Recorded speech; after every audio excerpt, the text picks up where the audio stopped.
living without regret. Isi nabi hilahi bukuhi kalung cibakan dan Bible jangan ada. Wanui le sila kawan penhi isi na.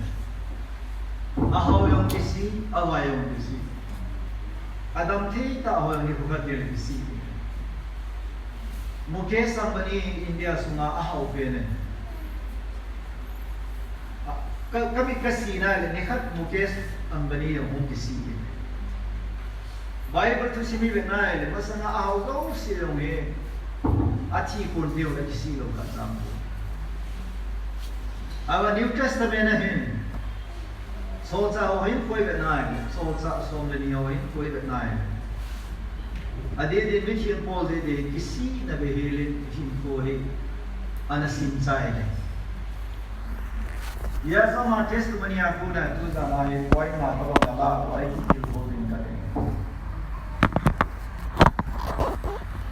Lekha thi mo yong kisi jinei yong kisi jinei lo yong kisi ahaw yong kisi awa yong kisi ai le kisi lo wa hin thei nei le si ni tia ding ai thei ko ai wa ni Jesus Christ ne ho ding in ai thei lupung khan som tu sa ki ga dai le pakaya din I masai mo ko de amo chi kya ai Yang tu ni kandong sa kai wang ni, kai pun ke pada tapi entah mana tu saja kai boleh kandong benda ka kisi pun ni. Ya kisi lo era info mansai te kelinti ka thau na le ka gamse. Ya itu ni ai nunga ko lo yang pada tak dengai tu. Kisi lo ana yang normally bingaya. Kisi lo wa hinna dengai. Lấy sự thiếu ý mà ra ngài cô này. Cái xí lộ hệ là hình thấy này anh thấy mà mãi. Garam stente pa sa chu Orissa hin sa na boli we. Ai mangin aloi nu chu. Gladys Jane chu. Amiliam ke chilo ki xí lộ we. Ipijenam tile apakai pau dinga ahinaw na biro ni usun aloy mo na sa de kisipo ibona India ai huwag ti atsate no abortion ibona India ai huwag ti atsate ka mapot lo why di pot lo ihin ko ai why tamata mahilo kon kha gin cha lo da mo na tu kon kha gin cha lo ke ta thie Còn khá chí phép bánh xuống agin cha lo hela boi da lenta suwa so jing ding ai pathin thawa no bei thai chunga so yong bei thai lo chunga so jong ai lo le vai sa ten sunga so yong be hau te nai so jong kisi thei na ki ti hi manweli sit agaman pin e ya zu du jan phana ni kisi lo wa hin thei na ki ti Iji tu bi say di wa ka ya kan na hi Bible sa nga lulu din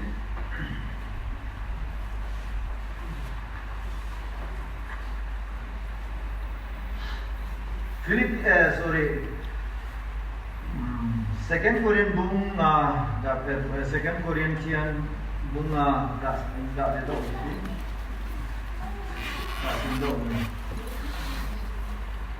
Chance of the women. Come on, Patina didn't even, Cassie Ole, Nama Kahive. Why does I let name? Come on, Patina didn't morning. Cassie Taywile, Nama didn't Kahive. All in a head, but he didn't meet him. Me Hawaii, Manako, my select away the ball in a head. Lấy na mi mi wa mai pa ki be na ke dong hi mai pa be lu thu sei ga kai tu su yong chun yi xie mo pa te ke tam na mo la ka ke mang mo be ke ne lam kai gam sung gam kai khat ku khat ma hung za aman far sa ke ko ma se ai pu solar na thu sei ya ka hu ya mo na reason kha se se na I bi na dile Mai panabet lo ya ka select ne ประเทศเขาว่าเนี่ยนะก่อนนั้นจะอินเชียนะไอ้อินเชียจะจะวันนี้พักที่ป่าซะเลยก่อนนั้นจะเขาอยากเอ็นเนี่ยเขาอิมเพรสซียังไงก่อนนั้นจะIAS officer อะไรมันอิมเพรสซีไปเถอะการที่ลงมาแล้วก็เสียคนเนี่ยวันนู้นเลยสิที่จะวันนู้นเลยสินี่จะอิมเพรสกับโเลยถ้าเขาไม่เอาจะวันนู้นเลยสินี่แหละวันนู้นเลยสิที่อิมเพรสกับโเลยไม่ประเทศทำวันยาสปอร์ตก็ว่ารู้เลยว่าชีน่าใกล้แบบนี้แล้วจนก่อนที่จะไอ้พอเลยนะสิมีมาหัวอะไรนะมีมาไอ้เจ้าอะไรนะฮะมาหัวอะไรนะอีพีนั้นจะเล็กประเทศนี้เนี่ยหัวนั่นสินะพิลเลยขันซาอะไรจะรู้เออที่นั่นที่นั่นยังไอ้หนูไอ้เลยด็อกเตอร์เตะแฟมิลี่คุยมาดามอลเออที่นั่นเลยเล็กที่ว่าขัดซาบ่อยรู้ดึงนั่นเป็น problem เลยรู้ดึงเล็กเสียจังหวะบ่อยปีนี้หัวอาชีพหัวบ่อยปีนี้กรีมหัวจนจีน่าประเทศนั้นหัวเราจะใส่น่าจะประเทศนั้นบ่อยดูเลยPsalm 14 verse วันนี้เป็นได้เลยมีหัวเราจะไม่รู้สึกว่าประเทศนั้นบ่อยปีนี้ตัวนี้นี่โบราณเขานี่โบราณเล่นโบราณเขาเล็กก็เทียมตั้มตายปีนี้ไอ้วางนี่ตัวนี้จังเนี่ยโบราณเขาประเทศนั้นบ่อยปีที่ลงแล้วสมองนะแค่กับจีน่าเสร็จแล้วก็ว่าแล้วว่าประเทศกันบ่อยปีค่ะประเทศนี้บ่อยปีค่ะที่กับจีน่ากี่เอ็มเอท่านนี่God ya ini nasi, oi ku pakai Adam le, im cumi masuk piring, siapa ni ni, ai le, amau ke cu, hoya lah awam, di kuis ni, bukan mau kuis nak kaya apa? Hello, mau kuis nak ya lo, iza kaya lo kan cu, iza kaya dengan tak sana, kuis ni boleh le, ada orang kaya orang boleh di sana. Leksa cuma ibu ini ibu ya, pasti ni dulu ya ibu ibu esok itu. Pasti nak kena ibu ya ibu ini, boleh kita malu le, pasti nak kaya betul so pasti ni, aci usah ni, amolan hene, ibu ini nanti aci mau buat program ni nak amolan hene.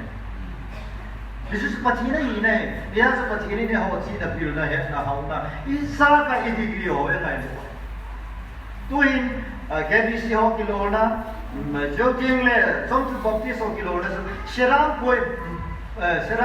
Board Bible College certificate ne lumi pasar pam thelo be. Ken ta koi sanjka di doga se, ka koi sanjka ko dia le. Peter zone o degree la lo ne bola Yesu na le na. Wanu le se chi da na so mai degree a che he, pa che degree a che. Obedience and faith ta sanaleใช่ไงนะจูปฏิญาณนี่มาอดีกรีสามปีนี่ฮาเลลูยาพิจารณาว่ามันลงแพ้ทางมันไหนอาหารมันน้ำมันไหนป่วยอภิลมันน้ำมันไหนป่วยยาสุทุนี่เก่งกับเสียงกับซาเจกุมาไว้ซาจ้าที่เนี่ยอุตส่าห์ไม่ป่วยไว้ซาจ้าลุงเนี่ยไม่ป่วยแล้วก็ทิ้งตัวอย่างลุงเนี่ยอีกเป็นลุงเนี่ยมันทิ้งขัดบ้านกันให้ปฏิญาณนี่รู้ไว้หรือว่าลุงเนี่ยเด็กปฏิทินนี่ยากเลยลุงเลี้ยวมันก็ยาสปอร์ลินอะไรพวกนั้นพินพอยนัสซีนุ่มจะต้องเอาลุงเลี้ยปฏิทินจริงเป็นกัดสีไว้เลยมาที่สุดวันนั้นฉันมีเดินอาชีพหมอฮอลเลยอาชีพหมอฮอลเลยเอาฮอจุมาลุงลุงเลยนะเอ็มเลี้ยกันจู่พอเป็นอันไปไม่รู้สิ่งอะไรเลยไอ้พอตั้งใจแบบนั้นเลยกูจะละอันนี้เป็นนะ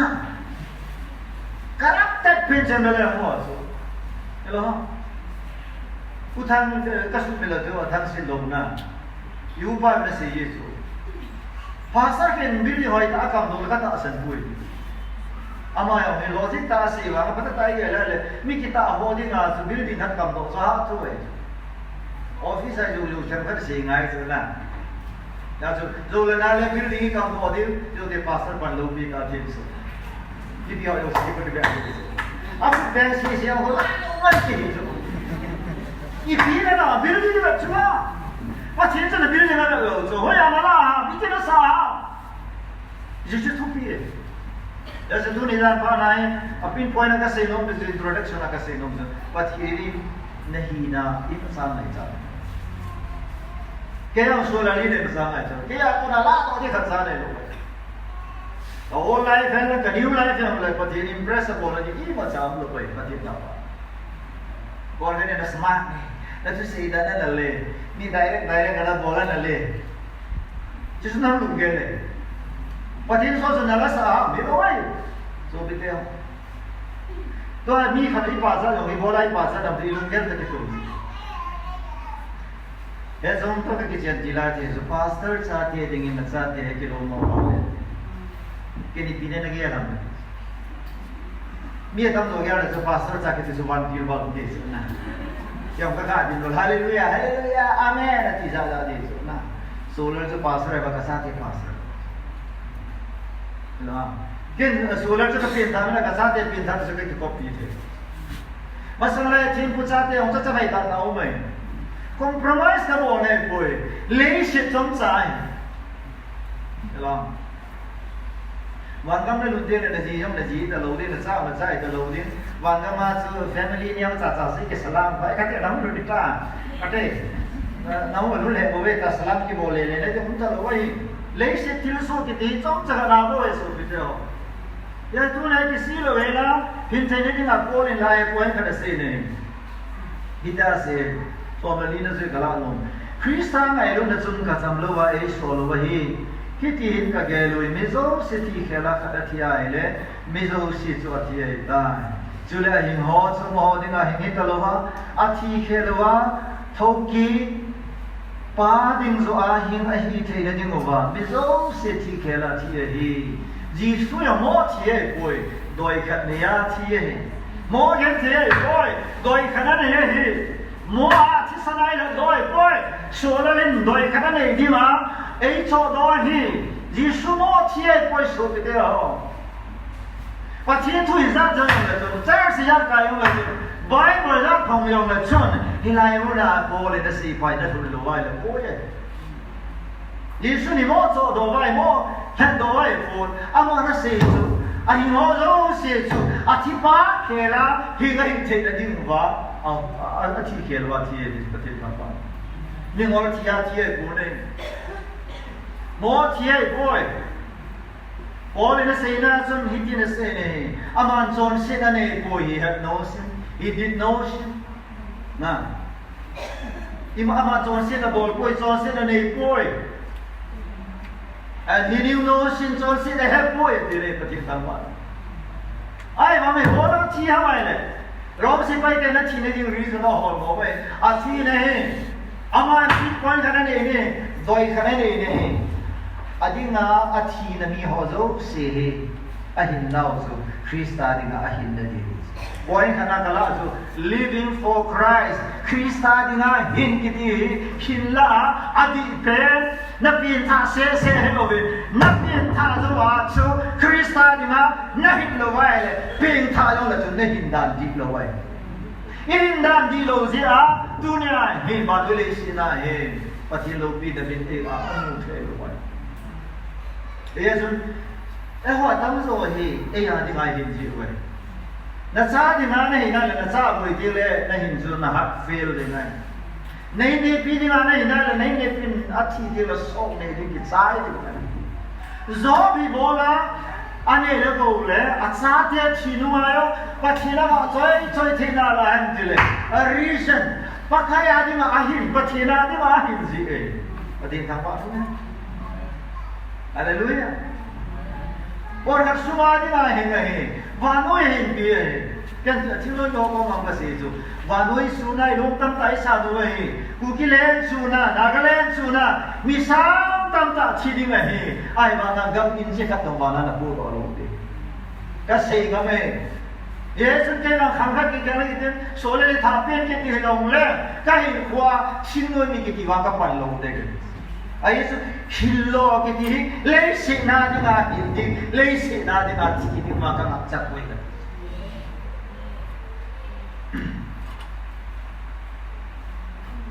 Sadar hils ngapa kau mangkasi? Nah, orang orang nak saya kata itu. Lesi nadi ngati mi orang tiap ngati kue, akan kue kan. Orang kali datang kani le bola kani le cipini tamai tu cuma selesai kula kem kan ini.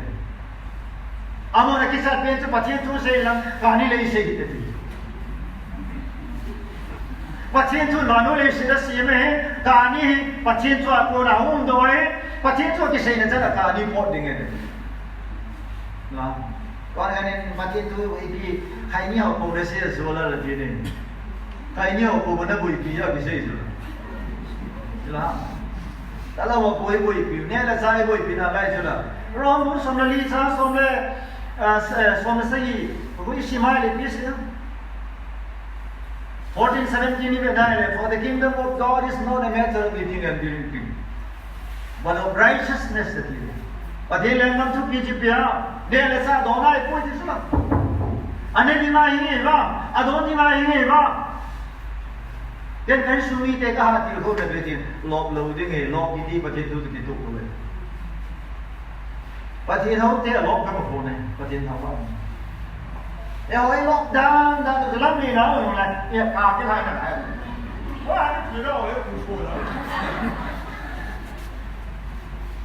Kisana, ena ne namu nana boyo to pasiata zo kela ka kha kham zo bu gane ra mu kadi lamle na yo khalai na lai zo isi su me mi nai bo sa lui cha hi ta ki lo a nge no zo ding a ka hong ji de kaum lai a pa na ke ka din do ko na dip cha awen tu nang na dip cha na de wa kas patina ding hi u de so bi na kisi lo ding ai kêu cái kisi lo ding ai ya Christian khana le bola kisi ai chai du ha ka pa hi mi vai chai chi ke ngai a chi ko na van til thu men tho ba ong ku ye van til lam moi pa tin ta ba no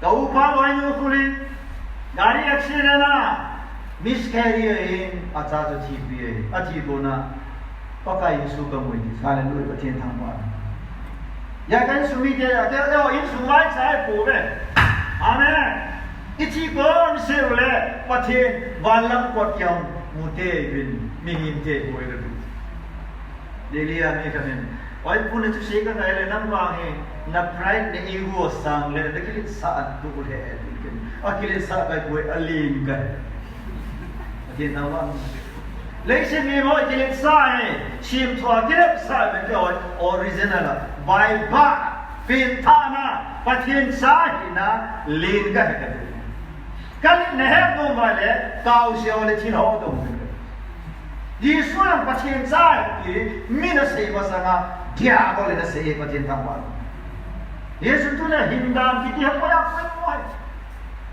anh cái thì có này thì lâu nàoนั่นพระในนั่นโลงอ่ะพระจะสร้างโลกไว้ทีน่าหินดานได้ทิพย์ลงสิไม่รู้ว่ามีพระโลกไว้หินดานไหนไม่ได้จะสิอันนู้นละพระที่มาเลยฆ่าสิอันนู้นละพระใครเป็นคนที่มาเกี่ยวละเกี่ยวโบราณมีเลยว่าเลยฆ่าสิเอวชาเทียจูอันนู้นละพระว่าพระอย่างนี้ชาที่โลกไว้หรือหมดละอ่ะพระอย่างเส้นนับชาลงเส้นนั่นต่างหากลุงละลุงตายYesus ka puna ne tu lai pension ka ne za dang na la ka chi te le min anu na pa sa be ni anu la pa ni ma na sa struggle ai ka pa hu te kan tin ka nu hu te kan tin amani te ding le nom ta amani kai bu sa ding he ti suni ki bu le e o cha le balance be la apa la nu na ko du pe se ne chai ke ya thakana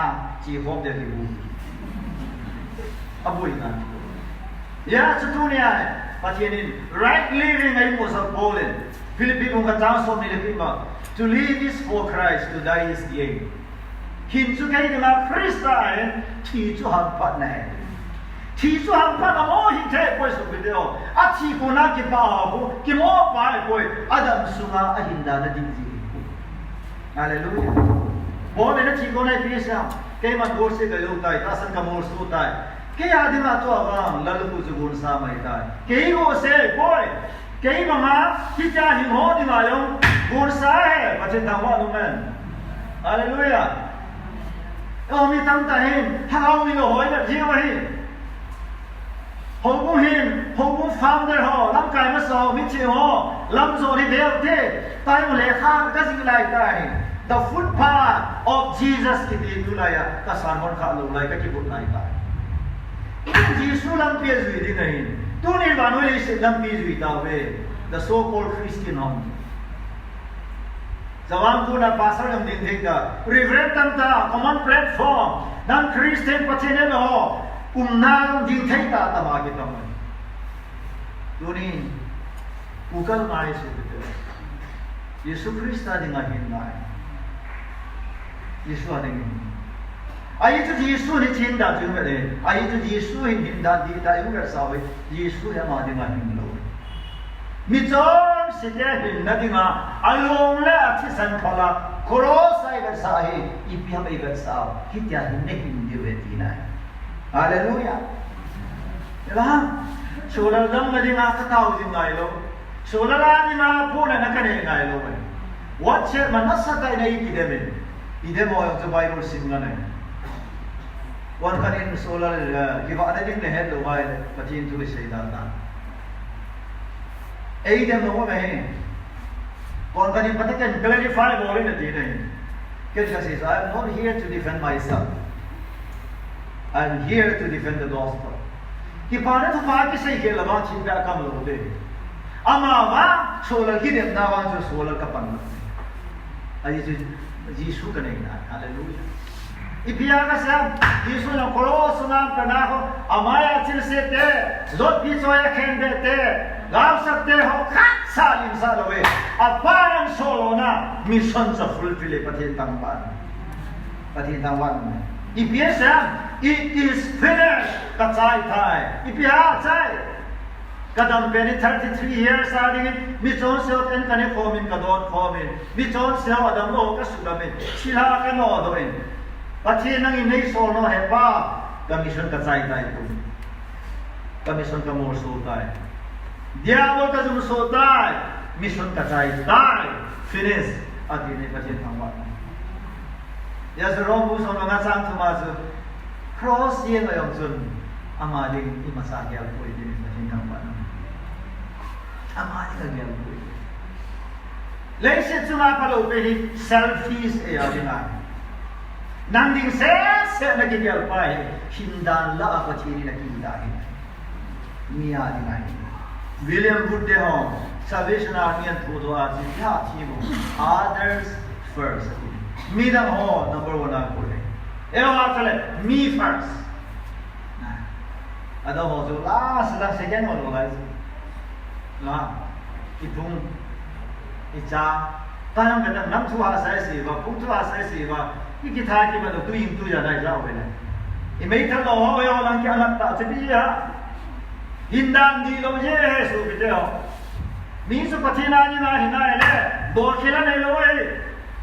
Patina di nga ho chun ipi angai tua ama di ngai to we paka ipia nei por sa nom ji agoi shu o yo ya masai is Christian ho shumang din ta por ki go chun na namaska incident as violent hopa nas pakai na koi ne em I have lo ka Yesu do party ne ta chun na worship jing Yesu ga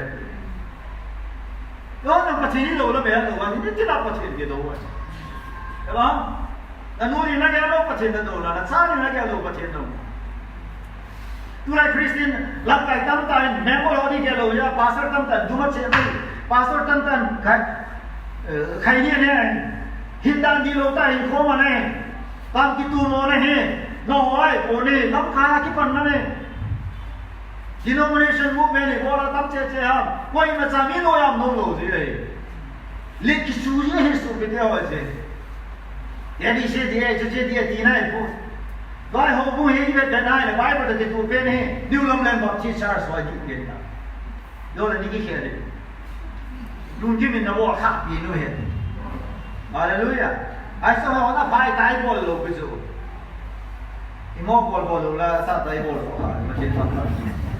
Chu me na ta ta ki ke ho to ai je di pe na ju lo pe. Jadi saya musa kasi saya no ya musa nga tapi no ya no lo ya independent itindi lo ya pasti lu saya dapat independent lah atau dependent ni apa pata haleluya jadi saya nak saya je kau manusia ini independent ay boy interdependent kaya dia no ne thelo nam be kaya kaya the you don't know siya lalu ku isan di boy Yesus subitio hindan kita hi eh hadi nga hin lo dunia ni nga hindi nga nungaw na nudin kan ko gele na hinta. Napaharing gele na hin ko mangka. Napakaya din gele na hin ko mangka. Pakaya Israel na nila so consider it hard. Misa nga sang gumama ama kiwalo ay putin ng mamunan.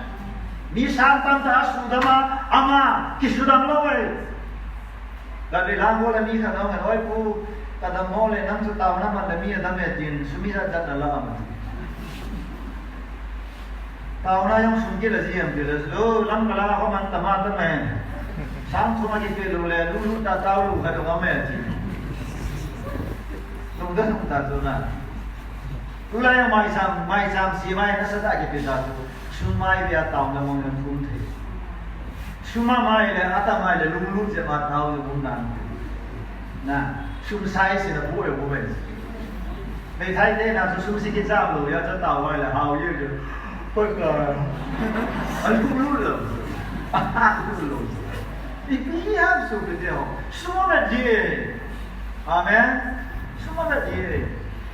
Abang lagi nak bermia, mantel lo yang rumai, kan sumi dia kau makasih. Milu pita umur sama, milu dah umur tu atam tu pakai. Ia dah pakai di mobil na. Ganti ya di kaya ma, wajah di kaya, dia doa di kaya, pak dia doa nanti sungai mipak kan di le, nak non lo ada situ Yesus. Ia jensu video, dengan yang gede hinla. Hinda di lope, jadi enam semua ihabol pena. MLA minister on vote amuva lene. Minister kau udah sekian. No alien dah tarai boye mi thamprina lene. Lah, thamprin behela lene juga ho kai kai. Hallelujah. No vote ya boye new namre vote lene kai boye. Amen. Hello. Pastor sekolah ini thamprina pastor kata itu. Hallelujah.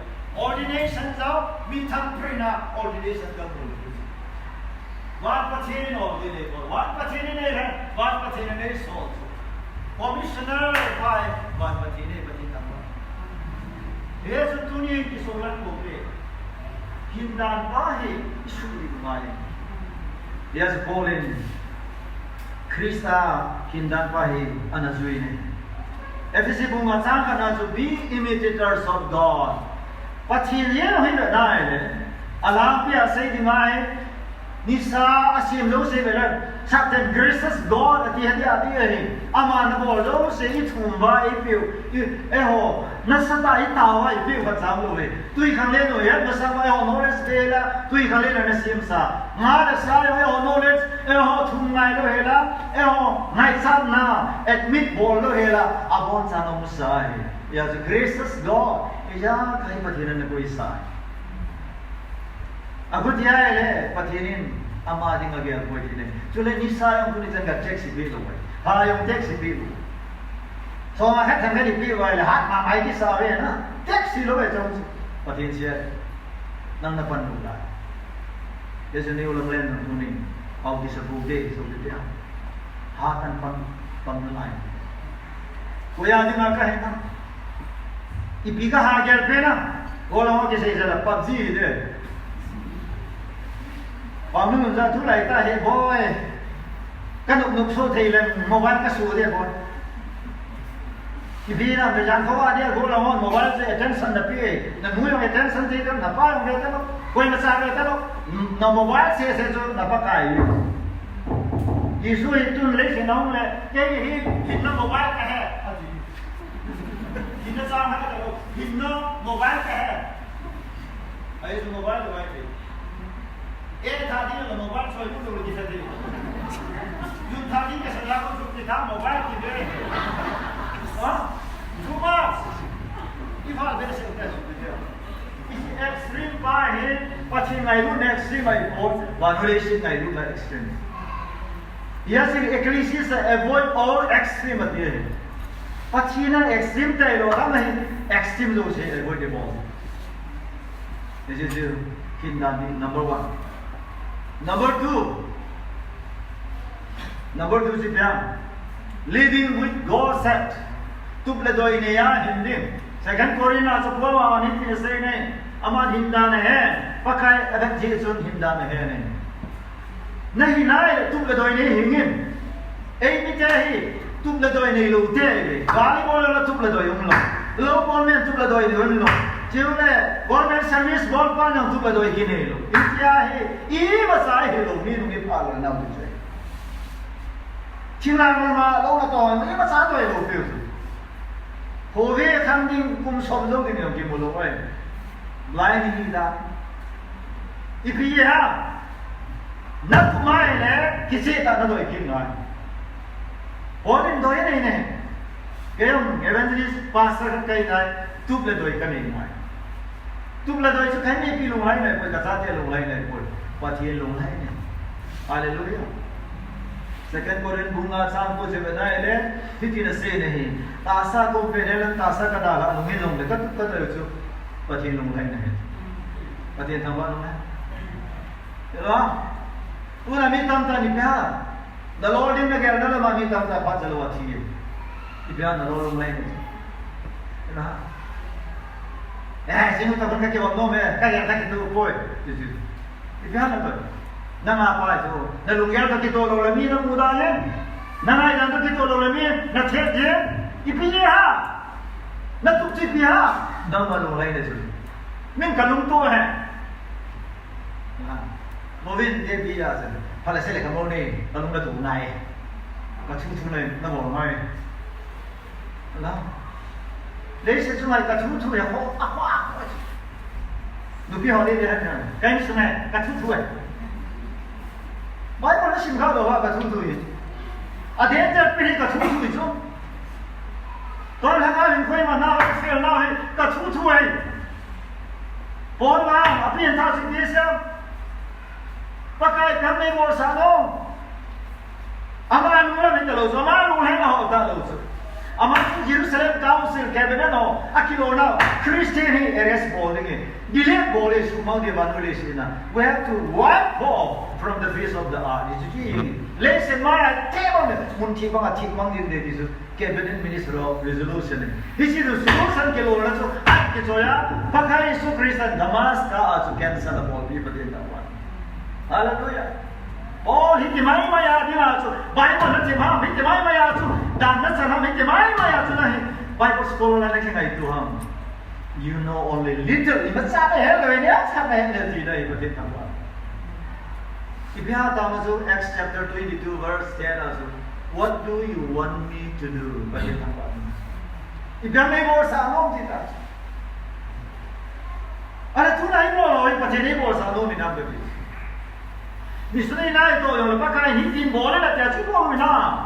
Itau yang lepas kaya hitin tak ni nak kipas. Itau na, ipau yang le, pasti lu lain nak tu mah pawai. Kan bola hoya kasi, bola may kung sa homin nak kita tu we abang sila itu. Pasar tang tak no masalah tu tak asing ang lohi naman tak na usai ni.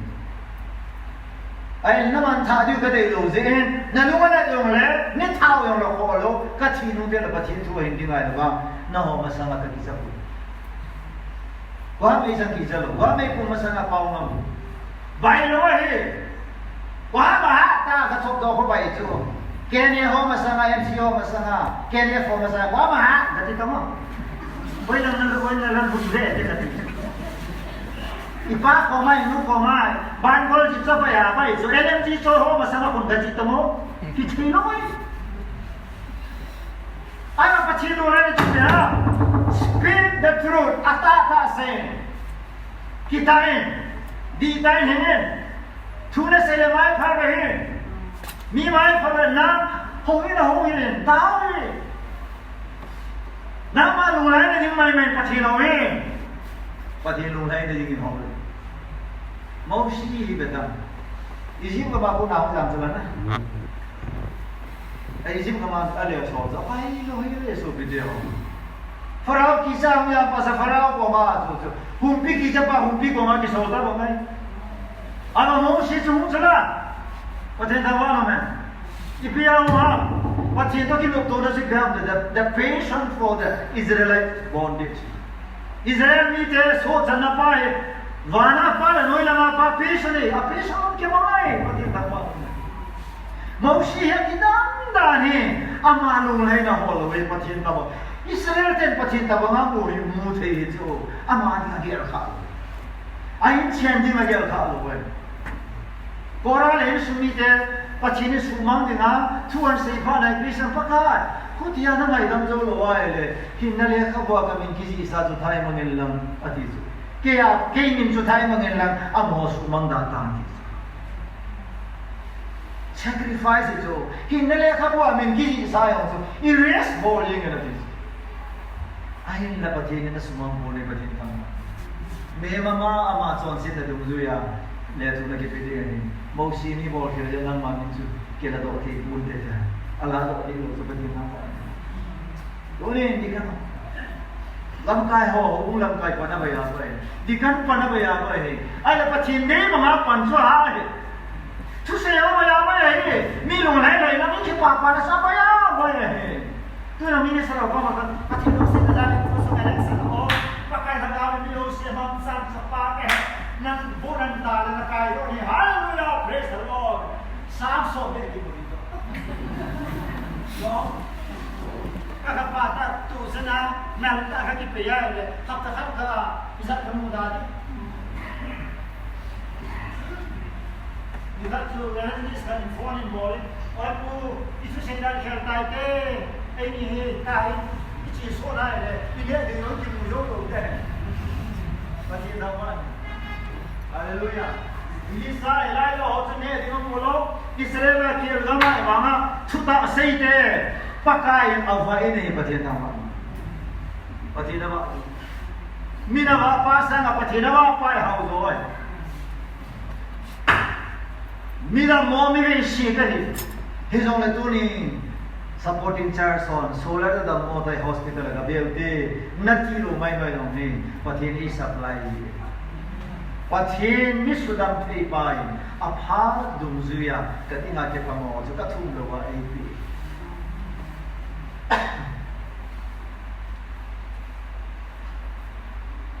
kon kan ngai le ho kon ni fang pata ne ni bia ka wang pata cha si vai le ngai ve nga in ka ti zo do zo in ka ki sa do zo akang ka ma sweet ka ta to ja zo ni fang pha khan ni ya ni wang pha ni le Christian ka cha ni wang pa lo bil su na Mukesh Ambani ho Modi party ho wang pe ho su na lấy sự chung ai và thế nên vàng hết mina muốn thế ít đã hạ đi hỏi vàng đi hỏi và nói à mi vàng phá thì bia тут là đôi cái gì ta này à và thiên lùng hay rồi hiện không bao giờ được vàng cho nên ấy cái chân lùng vật cầm Bible in Christian van tilin cái ngôi chữ họ có mà lá sau mà chỉ là chúng bên là lâu tiền lấy chúng mà lùng lấy để mi tiền và tiền lùng lấy để mi tiền đã chăm lệ hết là mọi gì luôn rồi lùng lấy để mi tiền là chăm lệ hết thì sao lại luôn lùng lấy để mi tiền số bồi ha Jesus Christ ai hui qua lệ là nó sao mà nắm lùng lấy để đâu mà đâu hui qua lùng lấy là nên tiền là và tiền là chúng mà lùng lấy rồi giờ chúng chăm lệ để Vai la là chúng kitu mo na kitu na tha kimat kem se kimit chin na tam da ni kar na election se ki tha to ho kar na le chamale long le bi na pathin long hai long na te pathin ni chu wa long hai koi ki he sa amen na lo ang kitu mo che che so pathin tam che le kitu mo che che ken kitu lo di be ai ju bol ki kan na le ni na bol ki lo ju nan si saksana bida lambuya mission conference Bangsalodena eko wa fat muni katsana nagate no mo sai na bol ki le ta kai naga issue boy ne yo si Hebron ana chiwa Isaac we wa kom address mo wrong place and wrong person ke vam naga hi nagate pathin mi ne wa le nagate na boy wa le with fasting and prayer we have to go to God directly. But in Koma, it's you with it. Hallelujah. Amen. Men van sila, get na lungdon eh, but in muna na ito. เอ็มเดียทุอินโอซาเลยประเทศนับล้านนะอีเอ็มเทียเลยสมัยพัฒนาที่เดียอีตาบอกเลยสิบาบางสิกินคงกินเหรอหากสมามาแล้วPsalm 50 with another. Call unto me in times of trouble. Asal kan saya nak tahu dia ni kau kata tu soal. Pacin tahu mana? Ada pacin lu hai tu siapa? Pacin orang tahu. Pacin nak kena itu tahu. Pacin kau tahu. Nak boleh cakap pacin kau address kau tahu. Pacin kata mana kan ni tulisan kau pen sunai. Kagen cerita kau boleh kau kau nak kau address kau boleh. Pacin ni suruh boleh pacin tahu. Kalau yang ni kau tu saya boleh izat ni tu saya terlalu di bawah kau cerita. Kami aje, lusan nak pandai kau tak kami aje kata mana. Mulu yang kata saja pacin kau suka ada atau ay cima simzo itu. Pacin tahu. Ya tu sah ini biasa soal tu cah soal ni. Pacin apa kai kan media tu anu nome. Ini biasa ya. Second point itu cula. Pacin cuma kai ni ya. Pakai tu asu dia tu pakai tu thanu ni mau tu. Dia ni kamu apa kai diva, dia tu thai diva itu dalam soal itu. Itu dia lah. Atau ay itu practical ay itu loh. Jaga na saat ini hepa henu itu lah. Ikamu ay henu hepa itu lah bang. Nu boleh bolu, pa boleh. Tak. Ya kan saat ini kamu kasih itu. Nam itu ay ciri bang, napa tu ay ciri bang. Ay loh le. Apa sih tu ay ciri bang. Ay loh le. Mana apa tu ay ciri bang. Kakek benai ciri bang. Yes, napa being your father. Pa ni tiji lah tu ni ahai. Napa tu na ngaya le, nabang balik napa tu na nila le, nabang sile. Patin protokol asyik saya. Oleh mana care gitu. Dari situ mana patian ni kosong na dingin. Nahin pa, nanu na pa sa boleh kita hi. Ibola kan tak lumah. Ibola pa na sa uwe ha. Atam so apa tu anu tu ngai lo ye. Bible says satu kali away patin. Isaiah 55:11 say kan kasih kasih lo na tong sai lo ka ko bang kile lo tu sunga kem par tam tai su khap ma wa kan kasih su patin tu na ngai long le consequence na ne na pin ta lo na kile long le aga na ne ku kila ni kan ta za la lo oi tu ni tu no se ha ni na ni yo si da ko si da na bo za kham ke ya na ku tu ke i lo ho Ayam yang lebih, ayam yang lebih jangan. Ayam yang lebih. Akhirnya konsekuensinya, pasti tu ingat lo yang le, akhirnya, ini yang le akhirnya ya, haleluya. Nah, pasal pasal bilang kan ya, pakai muka siga kan ya, pakai siga iga agak kan ya. Ayat sudah tutu nade dia ya, haleluya. Tentunya kami nulai tubiam, pasti nulai tubiam di kilang di luar itu. Nuah orang kita, koi nulai lain pun apa? Na loading lagi alam, kita tadi loading jadi loading juga. Malsai loading itu si tuan dulu. Lihat mulut tak kati sebab satu lama hari hotin. Naya tu nak kamu nak force. Nak kamu maha kunjung nak kasih jauh. Lihat mulut. Bunia pai tu lah bor sadi, awal tu orang likam lama tak. Kuci dia macam ni, sejak ni, ibu orang nanti bala yang lain ni ha. Nawai suning gelo, nak sinding gelo, nak tasaning gelo, nak ni dulu ni, nak gela le, katu tu le dia, ni kau kata le, nak tuji dia le, nak tahu mau dia le, ini macam lewa nurse pun jauh ada orang yang nak bawa. Akisan nak ni, yang dah mau dia le, nurse yang giau loh. Sister Chan kita nak, boleh, apa tu, hidup apa macam surya. Nak kau kata apa ni? Kau sudah buat apa ni? Cuma kau tunggu apa ni? Kau kata dulu. Sister baru nunggu. Kita tahu gini loh. Try tak lesson kalan si family. Kat tu hidup kat dia event kadang mau dia kat jipa. Mana? Kat tu ada di sana. Na tuji boleh.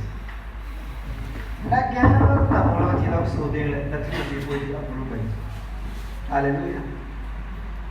tu này chân hồi ông ít đây mà là cái chân rồi nó thu thôiแล้วya nó chân đó cái ông cái thu thôi thì là cái gì đó thì vậy ta cái sao thì cái chân này vậy ta và mình là mua xe cái gì na sang số mà là khát đi cho cái số phong cái thu thôi là số ya cái số phong đi và mình làm vậy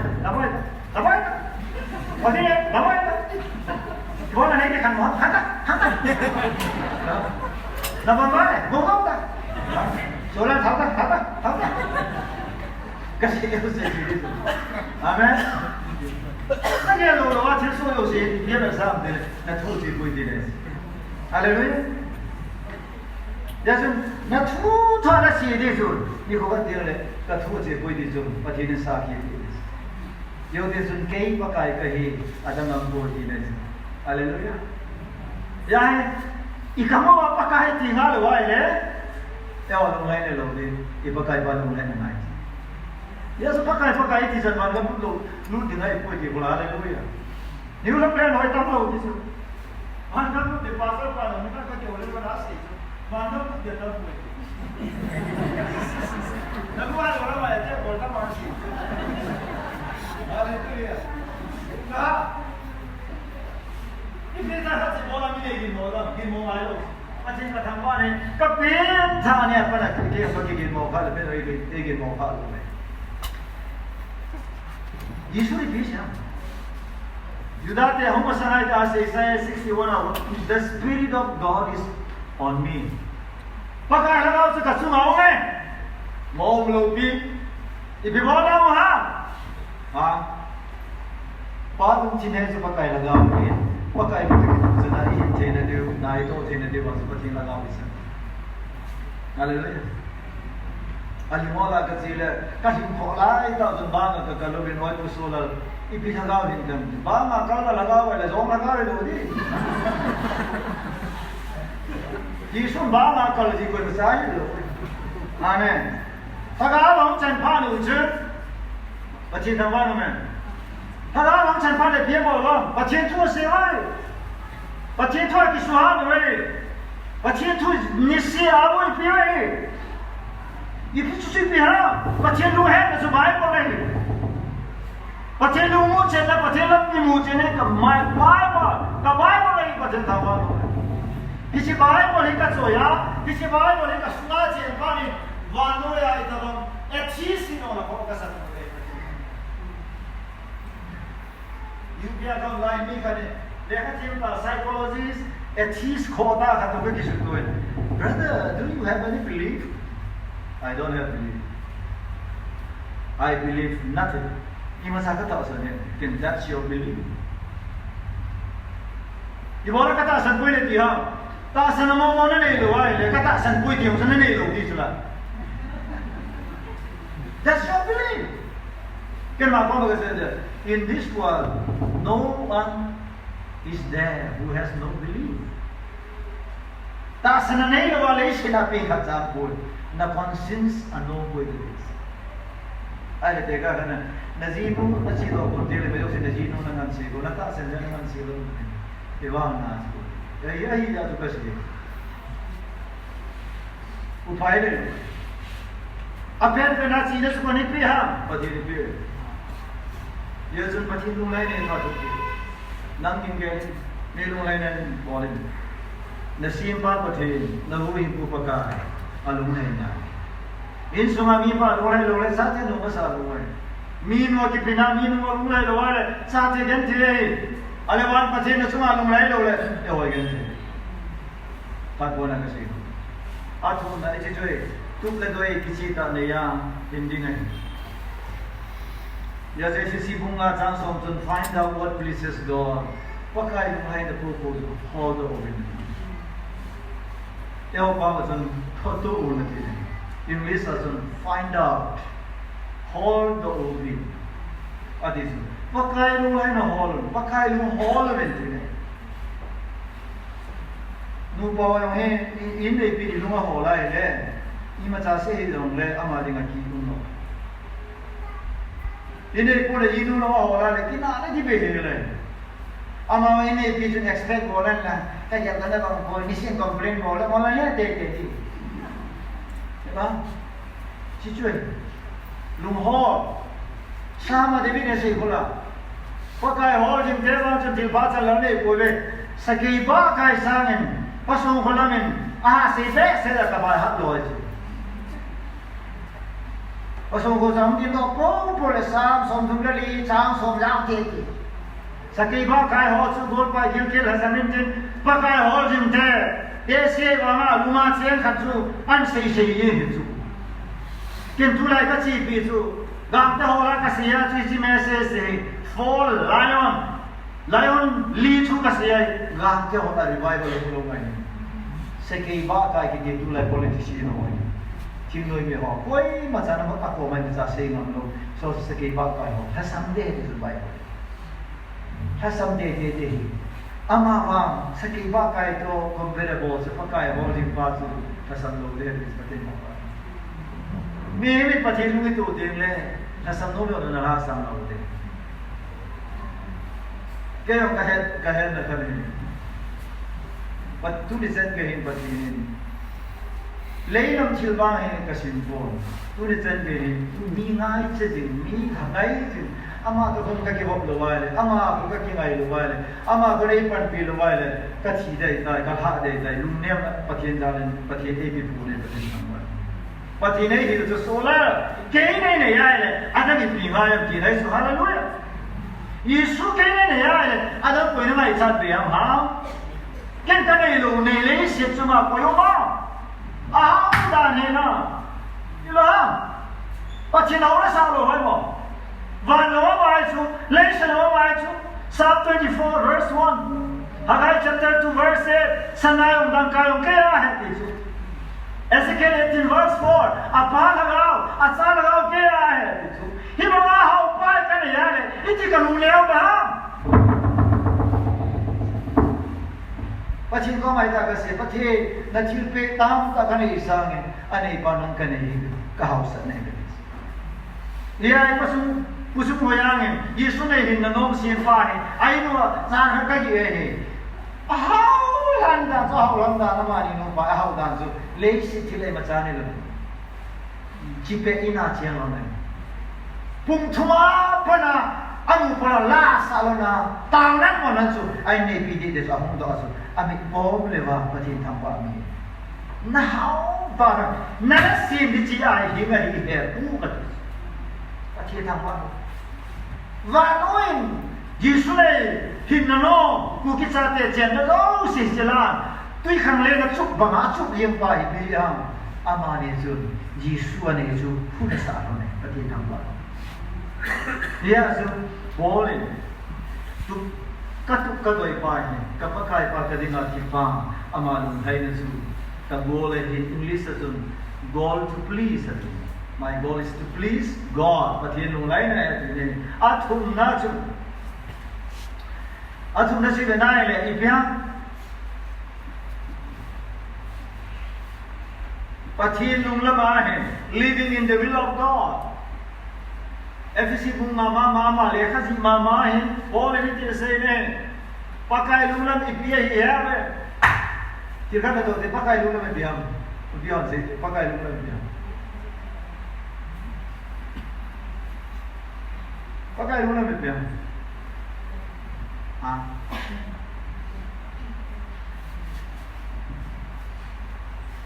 Asia India ka makasata ka se ka maunin Raskumar ki kanitin say my dear brother ita say my dear brother listen to me carefully to do God's work is very easy but finding out God's will is what matters.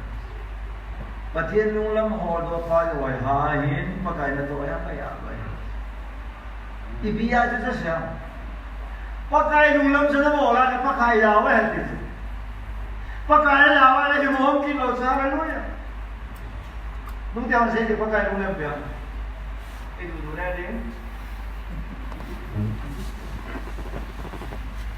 dura de ino do se de ino do wa pa de le no mendi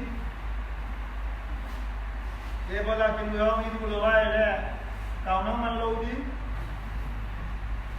quân mẹ tầm cô nghe là mà chỉ là thằng qua làm gì cũng vậy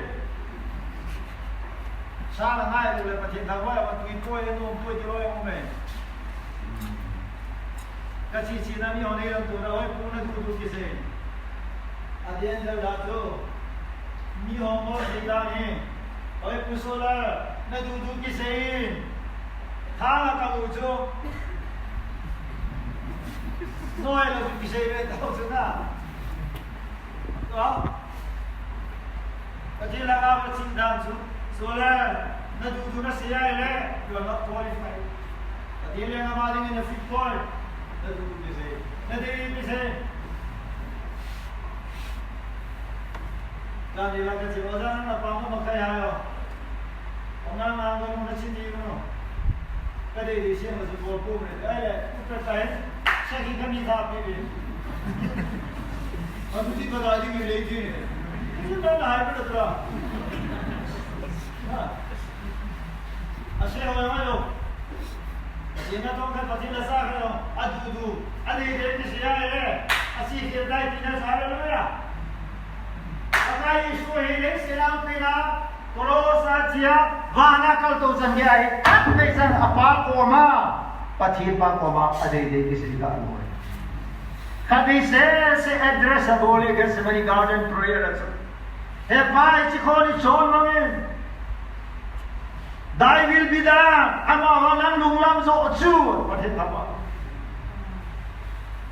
he naman na abang kumle ika jong he pathir lunglam zo Game ka tu hoy pathil lung ka hasan gan thi ka tu ding kamil hilong ding ka na hilong na ka tu ding jisu ni piam tile sana khem pa meya sana ki khem bonga meyan hala hung sun te le chun sana khem pa chun sana tui sana nai le I piam ho sana khem pa ali ma ki mui tu hallelujah ali ma mu thei te le chun ka sana thim dai ti na he ti hallelujah ya ho do le che tawat pa kai jan bada pa na December chan ke ya boina la sana zo se ho kan sumi te na sum ka hai pa he ne pal ga ma ding pi ke ho thu ka zan pa kai ke ho ve sum le ke ho ka su hin pa sai pe he pa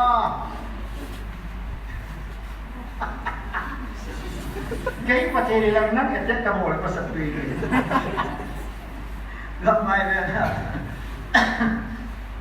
Nepal ka ma mi sang kum ji mi ke ho ja ja tu ki ho ke pa thu se de patin lu se den gam ngai ren lang bola kam ji patin ko ma ke pa thu se a le ko lang mi chi ho tu ke ka boi bi a ke ho lo ba ka boi bi ha patin ni lo chi ho ka sa a ke ka ta wai patin lang am chi khai pe pa ka ke ho chi so ko boi Christian la lim pi ka ra ka chi so ko boi a ji chi zam phat nai ta a mo ka chi ai le boss prayer lo wa chi ai ke chu ha mo ka sai na na ke chi ai lo wa ho lo mo la in lim wang ke ho da te ka ti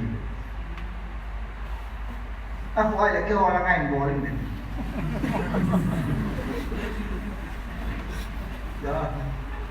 ya isu la le no ki tu lo ai ta pa na ne amen mi to sa ki tu dom dom mo so la e ti wa ta ma ta ne ke ne mi to sa ki tu di ka ti ja lo lo na amen Bible patin lung lam as a patin lung lam si biam ba se no ga ga se de no iki kan dau so be dan kan na le question kan pe dong lo ka da la ni so pa mai ka sa ga se ti iki lam pa kai lung lam iki so pa kai lung lam ko bi ti chen ho ni da ya ma ta nai ma na a be de bi na si pi yan pa kai lung lam mi to kha pa kai lung lam si pi pa de wan se ti mo ha okay ki bao ne pathin na to ho lo judao jon zon ku ba so pakai na lung lam na ta to na diu ne hi lo bi su ko bol na lung lam man ai so le ta san na ji pathin na so ho amen chule ata san ho he ni lung lam jeng le hallelujah thoki na lo pi ta akai thau di hi pathin na koi pi isu pathin lung lam he tu na lo ta sana na hin lo ai le pathian nung lam nei po ne ya so po ne na ta sana ho chu a righteous shall live by faith mi son di chu ata san wanga hin ni he ichi thoni he pin tha na ta san khanai ani na ta san nan ava adinge ti ne hallelujah mi son di oe a chon di na pakai ta san na ava ai na ta san pan na wa di nge hlaga wa yang na wa di ta sa yang na wa di nge a thu nia na wa di nge lu nei la su doctor phalo doctor hai ta imu di lu mo nga lu lai ni ta chdo di hoi le lu mo nga in chen I background na kiswa le lu mo nga su na ta san ji ai boy mina mu the ho san mo is out of God's will hallelujah patina de su Abraham su patin lung lai ne ni bola ka zor pa ti ha ata san ji bola thim chana ne ha Abraham patini asul al kha charya gam da la na da la je ne Peter se beta ata san ji patin lung lang ta to ga ya appointment sa ga chang sola Pentecost jama orator apa mai speaker apa mai patina malam ne so ke ho ni ulang lai na ka din de tu ka sei chom thei lo ka ya ko tam ji ya su ta sa ne paka Yesu sei yo ha bata ni thum jau te na ka tho do de ti a thu la he kum som thum na thum a thu sian ngai wai ta azai ta en ne kho moi ai wa ma Jinka azu ni thum ne jinka azu Magdalene Maryam tai lo hana na chi lo wai bi ya ta san do amen Bible ya sin no se patin tu ya ya lo sun na tu simo atu ki sun na ta san wai patin tu na ta very simple ta san ni patin lo ngai ya guru bu som la jam bu na su ta san be la koi man patin lo tu atu lo ding hai tu hai lo mai for impossible to please him Pathian lung lai na din chu ta san sula Pathian lung lam chu ta san sula chula la ga wa ta sanum ta mi ti sa de ta sanum ta ni na ngai lung ki pa jam lung mo tu wa ni pi ta sanum ta lung ni ha ma san ki tim ta ka ta sanum ta oi Christian ka ni na mi ni ta san nai le ki pa san so la nang ki ti pa ya ka ta san ni ba ba ho ngai lung lo Oi pura na sei ba ta sa mo. Oi pura na sei ba ki mo na ke ni ni ta. Hallelujah. Kita sa mo ani ma kita le hak ki le. Sai mo ma ko.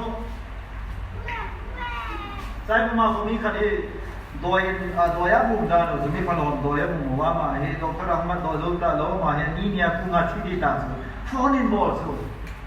Oi pusona nagari ke poila thawen ke sunan na uting le sumida jong le sumang yo si su ke ka di do ding hi ati kati na dam no to na pau dan su ke le sa le ka alam ka se chama na ke le sa le ti ta na dam se lam nam su ke ta wi ka a pau dan sa thawen ke sunan la nagari ong ke po don la sumlu da da su ke na le na na salam yo le si pinan Jesus from law and lele ta ma hon pa na dam no mai le ta mon ki sunan lang gari on kya ye lang la gam ai le ma hon ka dress ka pi ate ta ya ta to de be oi pu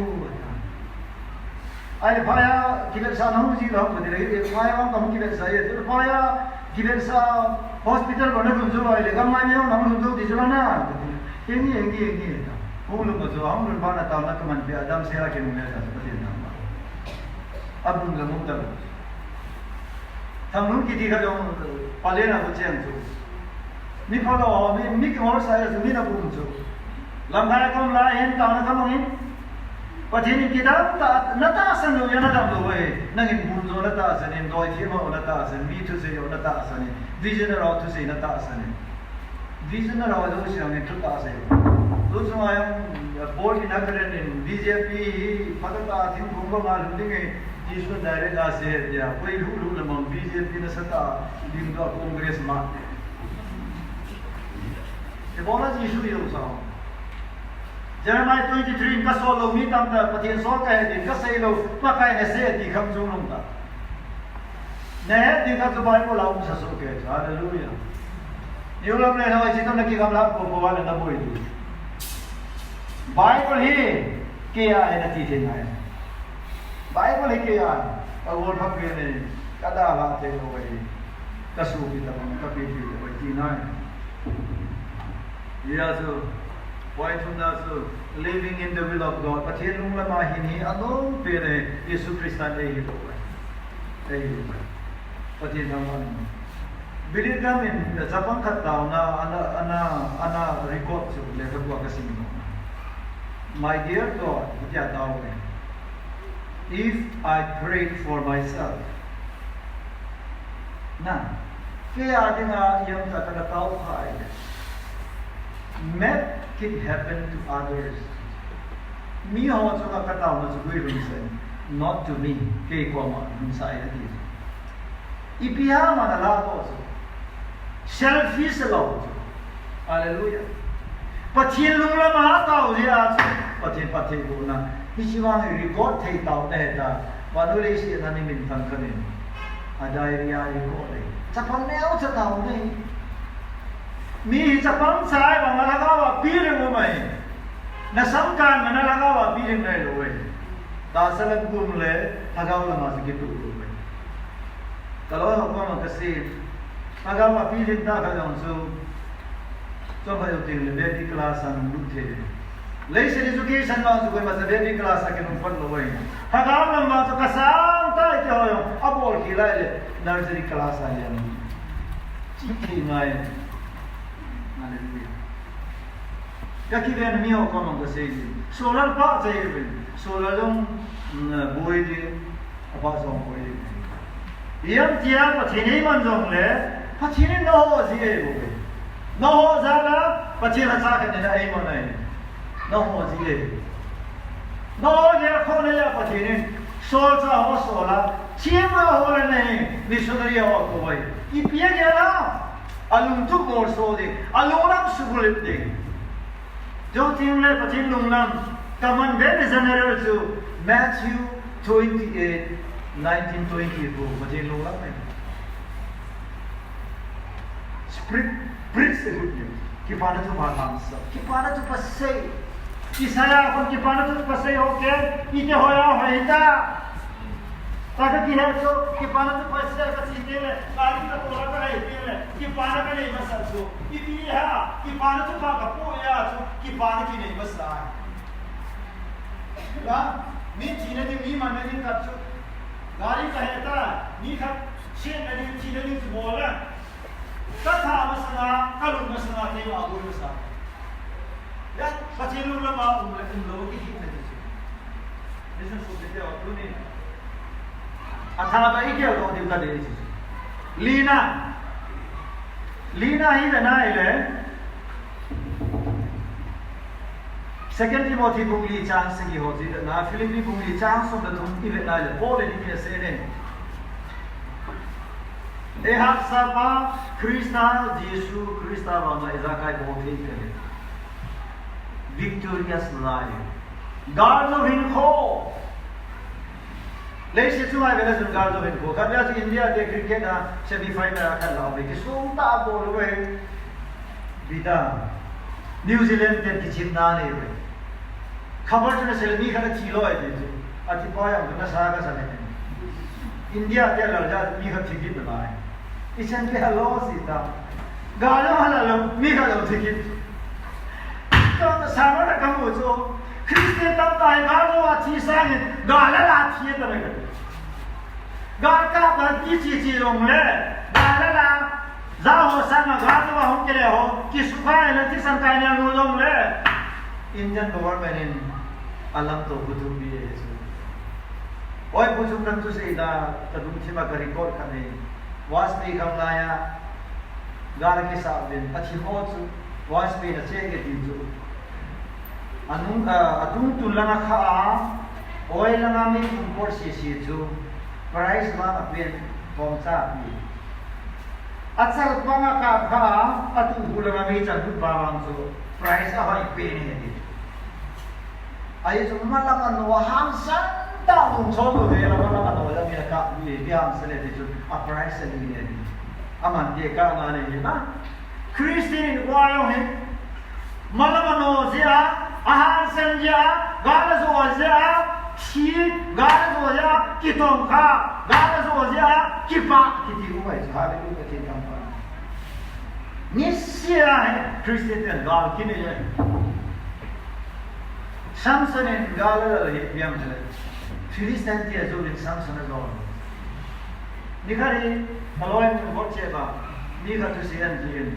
Samson Filistin dia thain patin tu saya kamta nasir. Samson ni na thai. Hoi kasar je. Bang jagarin tu ni kan. Kata saya nak reference yang kamu buat. Ata है ना Samson ni ipira dah Filistin na tha lo wei Filistin athina yang tu Adam lai sanga athina bi tha tam so a ipia chi pia ni na le ama hin se so pathini thu pe Samson jidang nam dam do bai du jan no na sampi ti Samson bi mo mo ki la Ada si pati tu si kau ya aku na anilam di lain apa itu macam apa sih? Amen. Ipiha dulu, Samson itu tak sangat excited dulu. Ama hinda dulu. Paul ini sih asyik pati kecupa kan saya. Pati tahu. Gal tu. Isi nanti sudah lehen. Ipiha thana pe dekho patin thana pe Psalm 29:11 God gives strength patinin tha pe koyo chate ha amala ma ki chum ho chu patinin zona pe yes Paul is in it away chane away iba sane lawan akisa hai ipiha ma do ma ki patin ha tu na Christian a pe akipa pe chu ama ki zo ho hallelujah Yesus ini besok, litna masuk kilesa Yesus berarti apa itu? Sedang kita nani, orang sebaik kita nani, apa ini nak bodoh ada, asal orang di atas. Ayam cross gate oleh. Yesus Kristus ini, ama aki sumber dong lepas, nggak Filipi punya sisi mana gitu. Yesus, ibon sama tu naik kita dari mana? Kau kasar, saya tu, nggak tu himpo jadi, ini gitu. Isi tiada, ipian ada, galzo pas ini juga. Pasal nungli sang ini kenapa ho? No, pai kamu yang pasang hati, pasti nampak. Ya ini kau sila kecil yang hang serta kasih tidak cipinam tidak, pasti tu kasih ya, pasti ni pan pilih ni. Amo ni sahulu, dekin kasih deh tipas tak senai, pasti nampak. Pasal bunga sang ini kenapa ho? Natasan kalawa, banoi zo koya mati hallelujah. Itasan pa, Yesus banoi zo pa. Izan lep na to yung natun, Yesus ano na siya lep na ni. Dat na ito yung lep, Yesus asudam lep na nampo ni. Patinin napana din tayo, kisodo tanta, jumla maipito sa tutsumay. Ay patinin asudam lep, iwang siya yung sa'yo din ay. Ni ko kataw pi adam lo din le amata wangin kadam di patinin amang sakmo ni black ko na mo lo umay hilo mai so bideo adam no zo si damay puni ay patinin ni sudam zo ko hirang si patinin ni bat lo hunto dia la to da mani pa tu yesun tuni patinin tha tilbo the na pi ko Pakai Yesus Kristus galzo pasan manusia kita ni dia dia umpi. Ya galzo kiti nani ya nisya galzo zingai le kisi nade rawane ni. Atsai nage living for His glory. Pakai lopi ni dia hin kiti. Pakai lopi ni dia ngahi ho he kita kisi nade. Hallelujah. Lah, ni kau kansun thipa na bola le thipa na bola ni kisi ni. Bible says tilpa boli na tiye boy. Na bol na lai le pachilo pine ding bolin tiye. First Corinthians 15 คุณสมจ้าสมทุนนักนายนั่นเนี่ยยองเลยนั่นโดนเลยนั่นโอลสิประเทศโลกปีนดิ่งโบลินทีมิสุนัยน่าตัวยังประเทศโลกปีนดิ่งสุมิเพย์ยังประเทศโลกปีนอีเวนต์ตาวนั้นมันยังประเทศโลกปีนดิ่งเลยประเทศโลกปีนดิ่งไอ้ที่ประเทศนี้สิโม่เฮ้อามาโลกปีนได้สิโม่เฮ้อิสาย43 verse 7นี่ก็ได้เลย fall for my glory ดีเลยไงkalau pindah di mana kawan doa ni, ada tu. Ya kan, ni kan tahu pisah, ni kan cuma tahu pindah ke mana aku tak tahu. Isu siapa sih? Asal kalau pindah dosa, pasti ni kalau pindah ni usai, ada tu. Ada nama ni, ya. Ya kan, orang hasilnya hoya ni pasti lo pindah. Ni sana sekarang pasti lo pindah.